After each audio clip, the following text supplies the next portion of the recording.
Israel இரண்டாம் கட்ட தாக்குதல்களை ஆரம்பித்திருக்கிறார்கள். 2 வாரங்களுக்கு முன்பதாக கிதியோன் வேகன்ஸ் 2 என்கிற பெயர்ல நடத்தப்பட்டிருக்கிறது. இஸ்ரேல் வைத்திருக்கிற பெயர் கிதியோன் வேகன்ஸ் 2. இதே நேரத்தில் இவங்க பாலஸ்தீன விடுதலை போராளிகள் ராணுவம் வைத்திருக்கக்கூடிய பேர், இப்ப அவங்க செய்கிற அட்டாக்கு அவங்க வச்சிருக்கிற பேர் என்னன்னா அசா மூசா, மூசாவினுடைய கைத்தடி என்று வைத்திருக்கிறார்கள். ஏன் மூசாவினுடைய கைத்தடி என்கிற பெயரை கொண்டு வர்றாங்கன்னு சொன்னா, மூசா நபி யாரு, அவருடைய பின்புலம் என்ன, அவருடைய வரலாறு கொஞ்சம் போய் பாருங்க. காசா மக்கள் ஏன் இப்படி இருக்கிறாங்கிறது நமக்கு தெரிய வந்துடும். அல்லாஹ் தஆலா போய் இஸ்லாத்தை பிரச்சாரம் செய்ய சொல்லுகிறான். போய் பிரச்சாரம் செய்கிறார்கள். தன்னை நபி என்று ஏற்றுக்கொள்ள சொல்கிறார்கள். சில பேர் ஏற்றுக்கொள்கிறார்கள், பல பேர் ஏற்றுக்கொள்ளவில்லை. ஏற்றுக்கொள்ளாத தருணங்கள்ல அந்த நாட்டினுடைய மன்னன் இறுதியாக முடிவெடுக்கிறான், இனிமேலும் இவரோடு பேசி பலனில்லை, இவரை கொன்றொழிப்பதுதான் தீர்வு அப்படிங்கிற முடிவுக்கு வர்றான். ஏன்னா சூனியக்காரங்களை கூப்பிட்டு வச்சு போட்டி நடத்தி பார்த்தான், அதுலயும் தோல்வி. சூனியக்காரன் என்ற பேர்ல எவன் வந்தான், அவன் மூசாவுடைய ரப்ப நம்பர் என்று சொல்லிட்டு போயிட்டான். அது எவ்வளவு பெரிய தோல்வியா இருக்கும். இவர் சூனியக்காரர் என்று ஒரு செய்தியை பரப்புறாங்க. மூசா நபிய பரப்பினா சரி, சூனியக்காரன் தானே, உங்ககிட்ட இருக்கிற எல்லாரையும் கூட்டிக்கிட்டு வா, நானும் வர்றேன், யாரு வைக்கிற சூனியம் பெருசுன்னு பாத்துரும்னு ஒரு போட்டி நடக்குது. போட்டி நடந்தா இப்ப மூசா நபி மட்டும் ஒன்மேன் ஆர்மி அவர் நிக்கிறாரு. அந்த பக்கம் உலகத்துல இப்ப கொஞ்சம் பேரை பாப்போம், இந்த மேஜிக் பாப்போம்ல, இவங்களெல்லாம் தூர வச்சிருக்கீங்க, தேக்கரண்டி. உலகத்துல நம்பர் 1 சூனியக்காரன், அது செய்வேன் இது செய்வேன் எவனா சொல்றதா இருந்தா அது அவங்க தான். அத்தனை பேரும் வர்றாங்க, வந்து அவங்களுடைய சூனியத்தை எல்லாத்தையும் செஞ்சு பார்க்குறாங்க. கடைசியில் என்ன நடக்குது, உடனே மூசா நபி தன்னை கையில் இருக்கிற கைத்தடியை தூக்கி போடுறாங்க. பாம்பாகம், அது நெஜ பாம்பு. அவன் செஞ்சது பாம்பு மாதிரி இருந்தது, இவர் செஞ்சது நிஜமான பாம்பு. கண்டதோட வந்தவங்க என்ன பண்ணாங்க, மூசாவுடைய ரப்பை நாங்கள் ஏற்றுக்கொள்கிறோம். அந்த ஸ்பாட்ல நடக்குது. வேற எங்கே கொஞ்சம் யோசிச்சுட்டு போய் சொல்றோம் அப்படின்ட்டு போகல. ஸ்பாட்ல என்ன சொல்றாங்கன்னா, மன்னருக்கு முன்பதாகவே ஓய் உன் பேரை கேட்டுக்கிட்டு நாங்க வந்து இந்த ஆளோட போட்டிக்கு வந்தா இவர் நிஜமாகவே நபி, நாங்கெல்லாம் டம்மி பீஸ், உங்ககிட்ட வேற மாதிரி காட்டிக்கிட்டு இருக்கிறோம். இங்க பாரு, எல்லாத்தையும் விழுங்கி தள்ளிருச்சு, எப்படி கம்பு வந்து கையில இருந்த கம்பு எப்படி பாம்பா மாறிச்சு, எல்லாத்தையும் பார்த்துட்டு மூசாவுடைய ரப்பை நாங்கள் ஏற்றுக்கொள்கிறோம். உடனே மன்னர் அப்பவும் சொல்றான், அந்த பக்கம் போனீங்க மாறுகை வெட்டுவாங்கிறான்.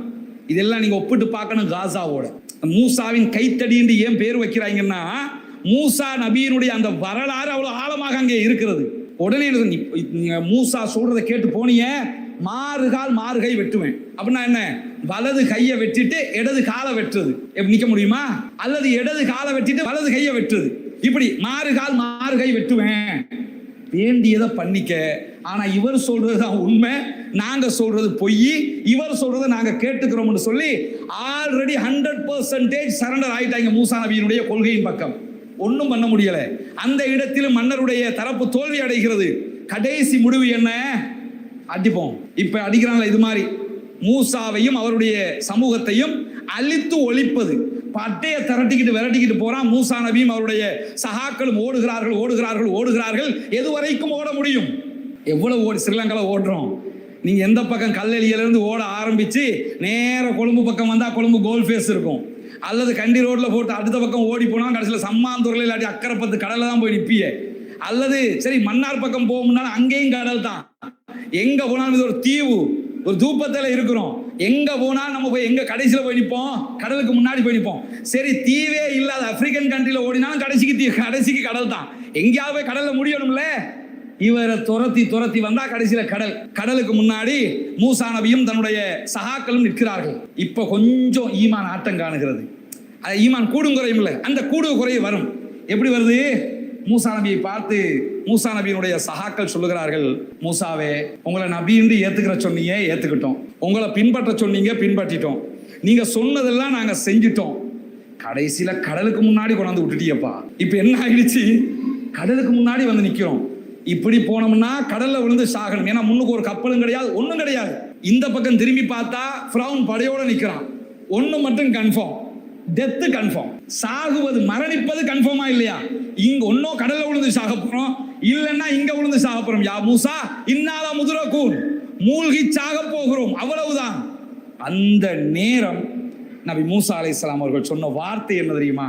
தன்னுடைய தோழர்களை பார்த்து சொல்கிறார்கள், இன்ன ரப்பி, என்னுடைய இறைவன் எனக்கு வழிகாட்டுவான். அதுதான் நம்பிக்கை. நம்ம நம்பிக்கை எப்படி இருக்கு தெரியுமா? மனைவிக்கு உடம்பு முடியல, கல்லலியா ஹாஸ்பிட்டல்ல பார்த்தாச்சு, பக்கத்தில் இருக்கிற எல்லா ஹாஸ்பிட்டலையும் பார்த்தாச்சு, கொழும்பு ஜெனரல் வரைக்கும் கொண்டு போயாச்சு. ஒருத்தர் சொல்லுவார், இந்தியாவில் எப்பளவுக்கு கொண்டு போய் பாருங்க. அப்போ வந்து சொல்லுவார், இன்ஷா அல்லாஹ் எப்பளவு கொண்டு போனா சரி அல்லாஹ் லேசாக்கிடுவான். அங்க என்ன முதன்மையில இருக்கு தெரியுமா? எப்பளோ தான் முன்னுக்கு இருக்கு நமக்கு.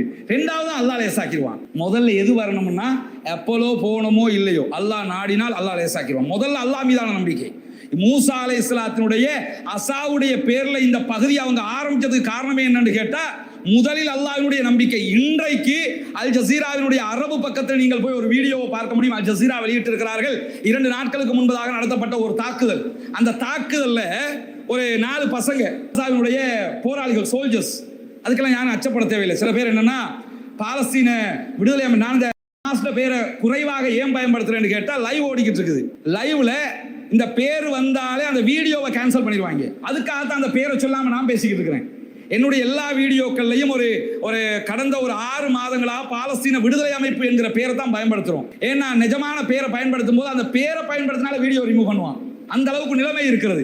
அதுக்காக சொல்றேன். மற்றபடி பாலஸ்தீன மக்களை ஆதரிப்பதையோ பாலஸ்தீன விடுதலை ராணுவத்தை ஆதரிப்பதையோ பேரை சொல்வதையோ அந்த தலைவர்களுடைய போட்டோக்களை பயன்படுத்துவதையோ நம்ம நாட்டில் யாரும் தடுக்க முடியாது. நம்ம பாலஸ்தீனத்தை தனிநாடாக அங்கீகரித்திருக்கிறோம். பாலஸ்தீன மக்களை போராளிகளாக ஏற்றுக்கொண்டிருக்கிறோம். அவர்கள் சட்டன்காமி தான், போராளிகள் தான், கிறிஸ்தவாதிகள் இல்லை என்பதை எல்லோரையும் விட உச்சமாக பேசியவர்கள் தான் இன்றைக்கு நாட்டிலே ஆட்சியிலும் இருக்கிறார்கள். அதனால் டோன்ட் வரி. இந்த கவர்மெண்ட் தான் பாலஸ்தீனத்திற்காக இஸ்லாமியர்களை விட அதிகமாக இந்த நாட்டிலே போராடியவர்கள். இன்றைக்கும் அவர்கள் அதே கடத்தில் இருக்கிறார்கள். அதிலே மாற்று கடத்தில். எதுக்காக இதை சொல்ல வர்றேன்னா, பாலஸ்தீனத்தை ஆதரிச்சுட்டு அது நடந்துருமோ இது நடந்துருமோ அந்த பயம் வர வேண்டிய அவசியம் இல்லை. மூசா அலைஹிஸ்ஸலாம் அவர்கள் கடலுக்கு முன்பதாக போய் நிற்கிறார்கள். நிற்கும் போது இந்த மூசாவினுடைய அசா என்கிற பேரை ஏன் பயன்படுத்துறாங்கன்னு சொன்னா, இந்த நம்பிக்கை வர வேண்டும் என்பதற்காக. இன்ன ரப்பி, என்னுடைய இறைவன் எனக்கு வழிகாட்டுவான், என்னை கைவிட மாட்டான். மூசா நபி ஆழமாக நம்பினார்கள், அல்லாஹ் என்னை காப்பாற்றுவான் என்று. மூசா நபிக்கு தெரியும் அல்லாஹ் காப்பாற்றுவான் என்று அந்த நம்பிக்கை இருந்தது. ஆனா எப்படி காப்பாற்றுவான்னு அவங்களுக்கும் தெரியாது. கடலை பிளந்து காப்பாற்றுவான்னு அவங்களாவது நம்பியிருப்பாங்களா? யோசிக்கல. ஏன்னா கடலுக்கு முன்னுக்கு நிற்கிறோம். அது எப்படி கடல்? அது கடல். அது அல்லாஹு தஆலா கடலை பிளந்து மூசாவே போங்கன்னு சொல்லி அனுப்பினான். கடலை பிளந்து மூசா அலைஹிஸ்ஸலாம். கற்பனை பண்ணி பாருங்க, கடலுக்குள்ள தண்ணி 2 பக்கம் தொட்டு பார்த்தா தண்ணி இருக்கும். கடலை பிளந்து விட்டுருக்கான் போங்கன்னு சொல்லி. இதை பார்த்துட்டு தான் பின்னாடி ஃபிரௌனும் வந்தான். வரும்போது சூப்பரா இருக்கு, ஹைவே போட்டோ மாதிரி இருக்குது, கொஞ்சம் போவோம்னு நினைச்சுக்கிட்டு பின்னாடி வந்தான். வந்ததுல நடந்தது என்ன? மூழ்கடிக்கப்படுகிறான். அப்பொழுது ஃபிரௌன் சொல்லுகிறான், நான் மூசாவுடைய ரப்பை ஏற்றுக்கொள்ளுகிறேன். அல்லாஹ் ஏற்றுக்கொண்டானா? அல்லாஹ் ஏற்றுக்கொள்ளவில்லை. ஏன் தெரியுமா? இப்பொழுது நீ ஏற்றுக்கொள்வது தப்பிப்பதற்காக, ஈமானுக்காக அல்ல. அல்லாஹ் தஆலா கேட்கிறான், ஆல் ஆன வகது அசைத கபுல் வகுந்த மினல் முஃப்ஸிதீன். எப்பா இப்பதான் புத்தி வந்துச்சா? ஏண்டா இப்பதான் உனக்கு மூளை தரப்படுதா? ஆல் ஆன வகது அசைத கபுல் வகுந்த மினல் முஃப்ஸிதீன். இதுக்கு முன்னாடி இருக்கிற ஃபசாதுகளை எல்லாம் பண்ணி எல்லா அநியாயத்தையும் பண்ணி நபி என்று ஒருத்தர் வந்திருக்கிறார், அவரை ஏற்றுக்கொள்ளாம அவரையே கொல்வதற்கு துணிந்து விட்டு இப்ப கடல்ல மூழ்கடிக்கப்படுகிற நேரத்தில் நான் மூசாவுடைய ரப்பை ஏற்றுக்கொள்கிறேன் என்று சொல்லுகிறாய். உன்னை ஏற்றுக்கொள்ள முடியாது. இது இறைவனுடைய தீர்ப்பு. என்ன பார்க்கணும்னு சொன்னா, அந்த சகோதரர்கள் இந்த நம்பிக்கையில் பழக்கப்பட்டவர்கள், பயிற்றப்பட்டவர்கள்.